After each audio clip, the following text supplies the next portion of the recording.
สวัสดีค่ะยินดีต้อนรับเข้าสู่ช่องโปจกสรัม Yellow guys, selamat datang kembali di Pojok Seram. Hari ini masih cerita lanjutan series Tuesday Terror Extreme. Hayo kita mulai.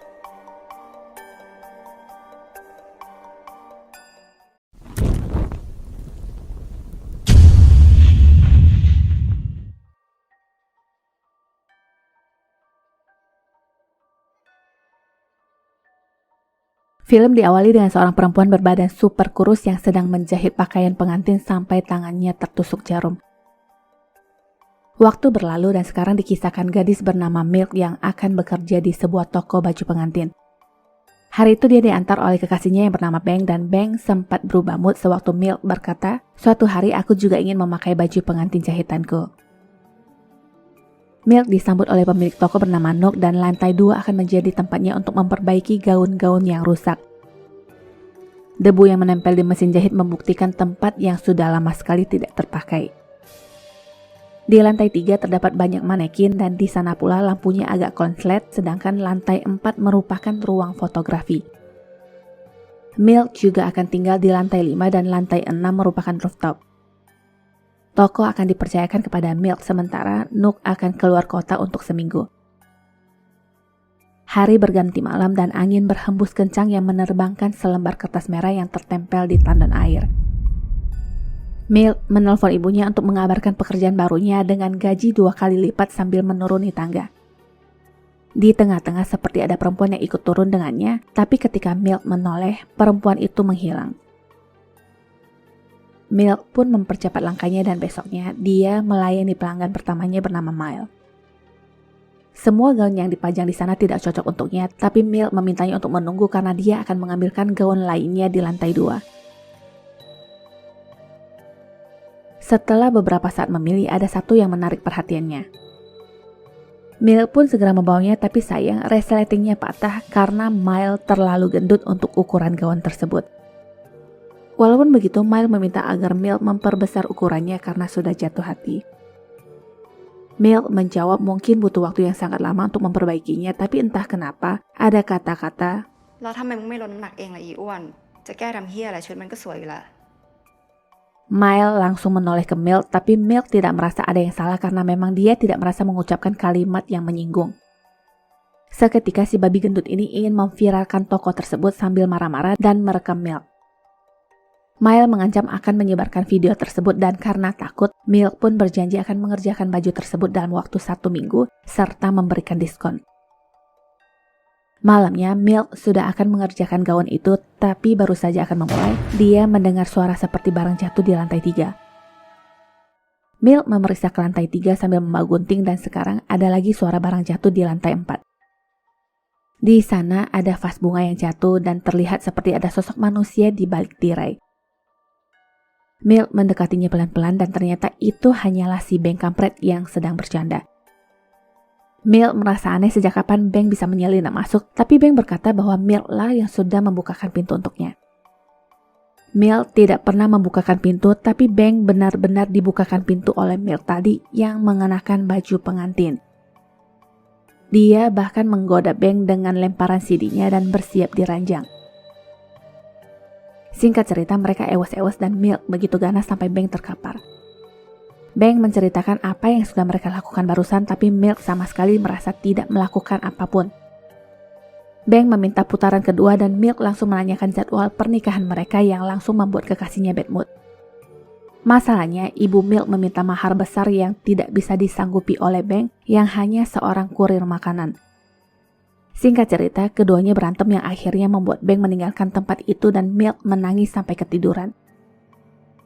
Sebangunnya, dia sudah berada di samping mesin jahit dengan sebotol obat pelangsing yang entah dari mana asalnya. Besoknya, Milk melihat telepon dari Beng yang banyak sekali di ponselnya, juga pesan singkat angkat teleponnya. Milk mengabaikannya dan entah kenapa dia muntah-muntah. Anehnya yang keluar dari mulutnya itu segumpal rambut. Setelah itu, dia melihat seorang gadis yang mengenakan baju pengantin dengan gerakan patah-patah sambil tertawa yang ternyata hanyalah mimpi. Lagi-lagi ada botol obat diet yang sudah kosong dan Milk sempat tersenyum melihat gaun itu yang sepertinya dia tidak menyadari perasaannya sendiri barusan. Milk lalu mengerjakan gaun itu terburu-buru sampai tidak sengaja melukai tangannya. Yang dilakukan selanjutnya, dia mencabut rambut kepalanya dan menjadikan itu sebagai benang untuk menjahit baju tersebut sambil tersenyum. Besoknya begitu lagi sampai tibalah harinya Mile kembali ke toko. Sayang sekali bajunya tetap kekecilan, bahkan lebih kecil dari sebelumnya. Kalau sudah begitu si Endut ngamuk lagi deh, apalagi pernikahannya tinggal 2 hari. Dia meminta gaun itu dilepaskan darinya, tapi aneh, resletingnya naik sendiri seakan ada yang menariknya ke atas. Mile terjepit dan merasa seperti ada yang memeras perutnya. Dia meminta tolong ke pacarnya dan semua orang menjadi panik. Milk dimintai tolong untuk melepas gaun itu dan di momen ini, dia melihat hantu wanita yang menoleh ke arahnya sambil tertawa yang membuatnya pingsan. Milk dibiarkan sendiri dan sesadarnya hari pun sudah malam. Gaun itu tergeletak begitu saja dan di ponselnya ada panggilan tak terjawab dari Nuk karena berita tentang tokonya sudah viral di sosmed. Nuk menelponnya lagi yang menanyakan apa yang terjadi. Milk menceritakan banyak kejadian aneh sejak dia menemukan sebuah gaun pengantin, tapi anehnya, gaun yang tadinya di depan mata itu menghilang. Gaun yang tadinya tertulis kepunyaan Pete ini sangat aneh dan Nuk langsung menanyakan kenapa Milk bisa mengetahui pemiliknya. Nuk meminta Milk untuk tetap di sana karena dia sedang menuju ke toko. Milk sendiri sudah merasa sangat tidak aman dan segera turun, tapi sekarang mesin jahitnya beroperasi sendiri. Di tengah kebingungannya, tiba-tiba manekin yang mengenakan baju pengantin bergerak dan Milk kebanting ke tembok secara misterius.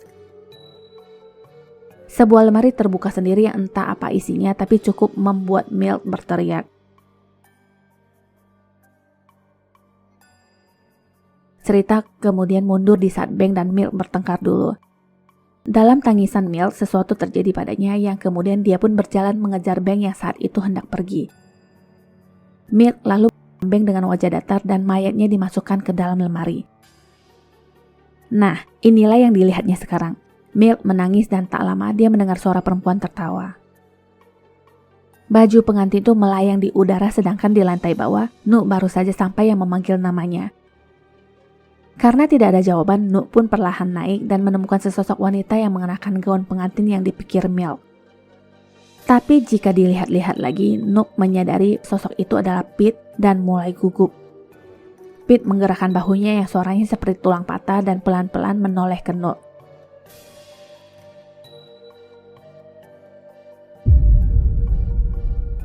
Jadi ceritanya dulu, Pete adalah seorang penjahit gaun di toko Nuk yang bertubuh gempal.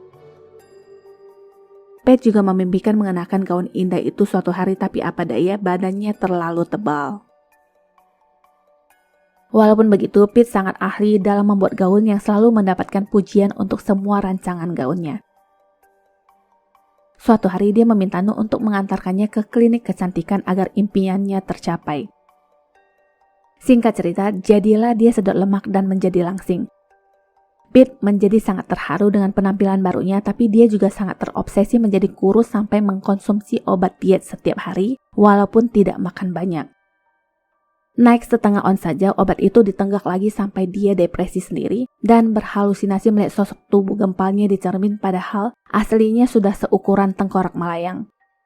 Otot-otot mulai krakrek-krakrek dan rambutnya pun rontok.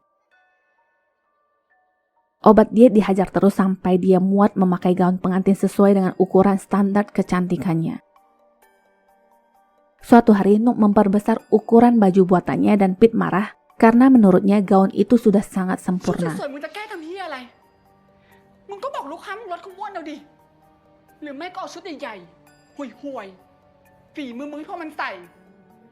Nuk mencoba menyadarkannya untuk tidak mengkonsumsi obat diet itu karena dia sudah seperti mayat hidup, tapi Pete malah menuduh Nuk hanya iri kepadanya.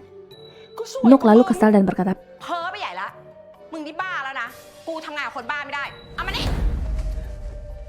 tarik-tarikan akhirnya gaun itu sobek yang membuat Pete menangis. Walaupun Nuk sudah meminta maaf kepadanya, Pete tidak peduli dan menyerang Nuk duluan. Nuk yang dalam keadaan tercekik berusaha bertahan dan meraba apapun yang bisa dia dapatkan. Sayangnya waktu itu sebuah bola yang berhasil diambil dan Nuk refleks mengarahkannya ke leher Pete. Kejadian itu sendiri membuat Nuk kaget karena memang dia tidak bermaksud. Seketika Pete ambruk dan mayatnya lalu dibenamkan ke dalam tangki air. Akses ke rooftop pun digembok dan sekarang adalah waktunya pembalasan. Hantu Pete kembali yang langsung melakukan hal yang sama kepada Nook. Dia meminta Nook agar tidak mati duluan untuk menyaksikan impiannya terwujud sambil tertawa cekikikan. Setelahnya dia menyiapkan pernikahan dengan mayat Beng. Setelah Milk yang tubuhnya dipakai Pete tersadar dan dia seperti gila dibuatnya dengan pemandangan di ruangan itu. Tamat.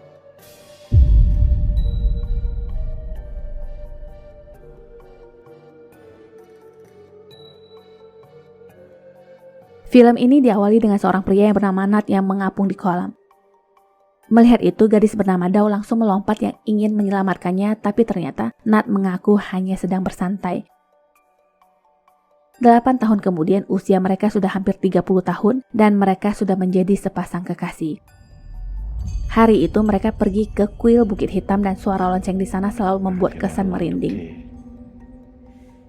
Saat Nat akan mengambil dupa, tangannya ditahan oleh si ibu penjaga kuil. Dia berkata anak zaman sekarang hanya melakukan rutinitas tanpa mengetahui latar belakang kuil. Si ibu lalu menceritakan kisah tentang legenda sejati Dewi Bukit Hitam yang dulunya adalah anak dari penjual ikan yang jatuh cinta kepada pangeran.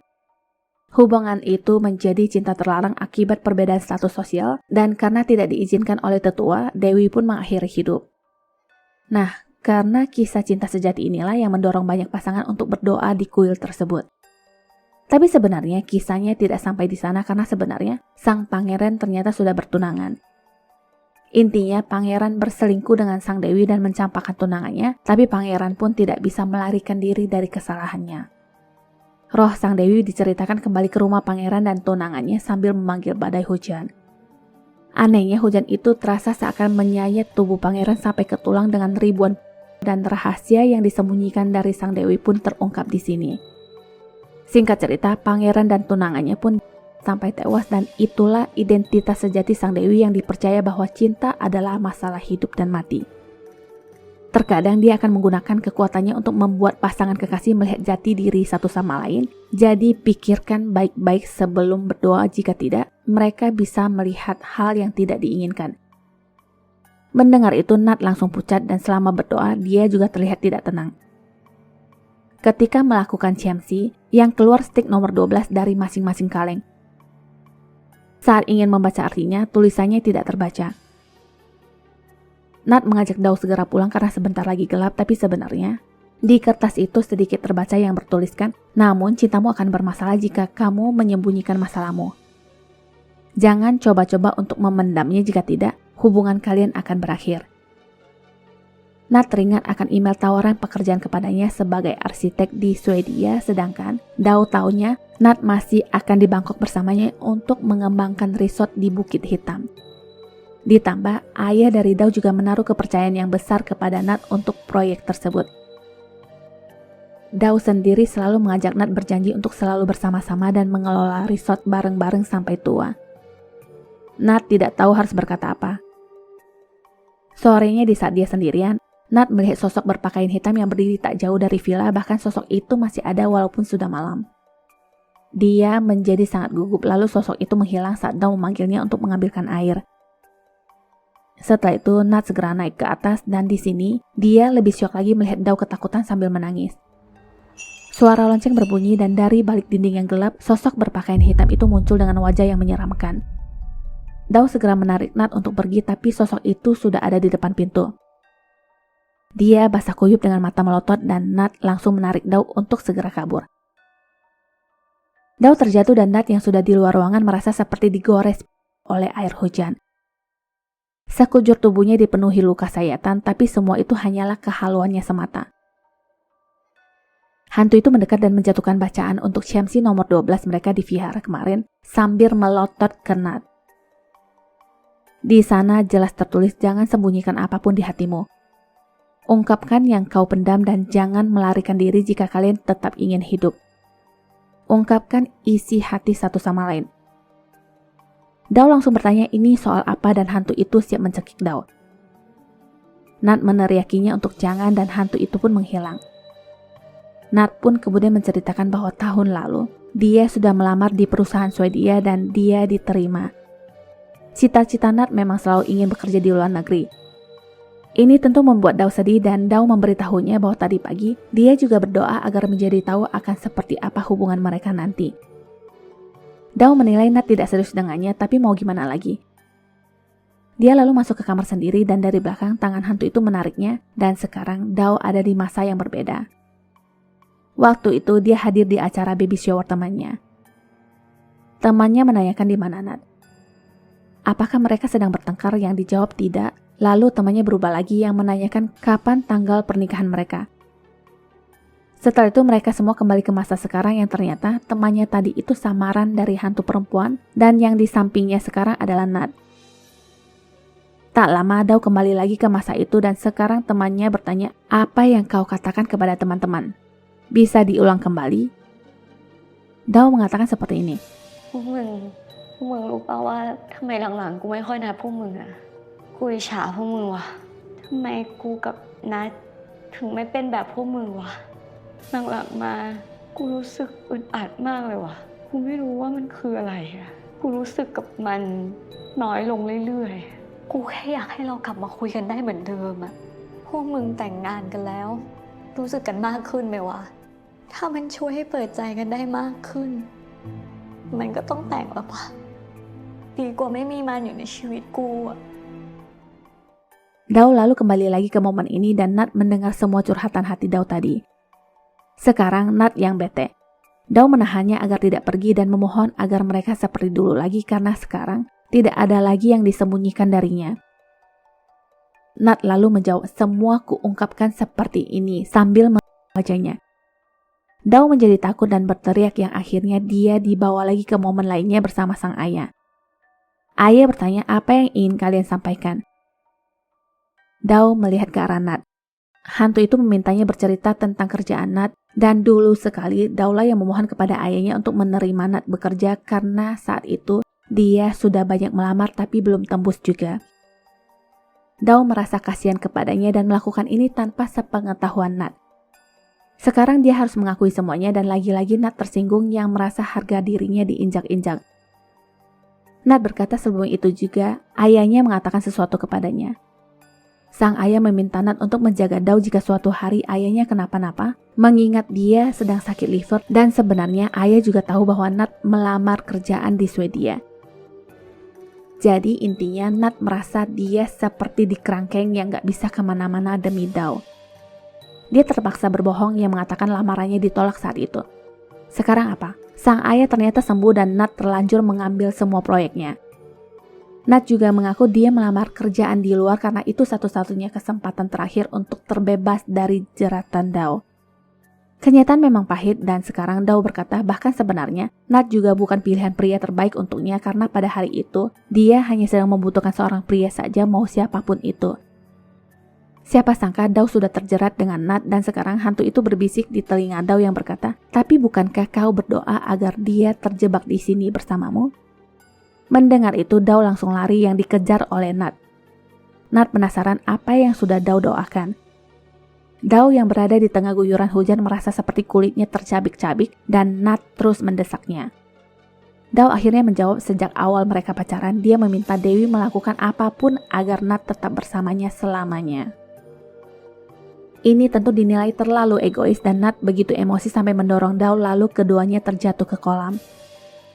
Nat mencekik sambil meminta dikembalikan 8 tahun yang hilang. Terdengar suara yang berkata, katakan kepadaku, kenapa kau menelungkup di air dan cerita dibawa ke hari di mana Nat mengapung di kolam 8 tahun lalu. Pertanyaan yang sama dilontarkan Dao kepada Nat kenapa dia menelungkupkan wajahnya ke air dan jawabannya karena dia patah hati. Jadi Nat baru saja putus dengan cinta pertamanya yang dipacari dari kelas 9. Nat merasa gadis itu akan menjadi labuan terakhirnya tapi ternyata pacarnya tidak berpikir demikian. Pacarnya malah berselingkuh dengan sahabatnya sendiri. Dao juga menceritakan keinginannya untuk mempunyai banyak teman karena selama ini dia itu hanya anak pemilik resort yang kesepian.